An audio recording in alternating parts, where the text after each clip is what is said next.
Cough syrup रुग्णांना देण्याकरता डॉक्टरांनी कमिशन घेतलंय अशी आता माहिती समोर येते। कोल्ड्रिफ कफ सिरप प्रकरण आणि या प्रकरणी धक्कादायक माहिती समोर आली आहे। डॉक्टरांनी कंपनीकडून 10% कमिशन घेतल्याची माहिती आहे। पोलिसांचा न्यायालयात धक्कादायक दावा आहे। अटकेत असलेल्या डॉक्टर प्रवीण सोनी यांच्या जामीन याचिकेवरील सुनावणीत डॉक्टरांनी हा दावा केलाय।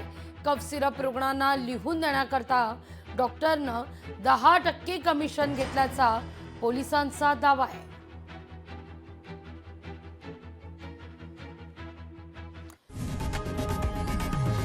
लोकशाही मराठी ऐका, पहा, जागरूक रहा।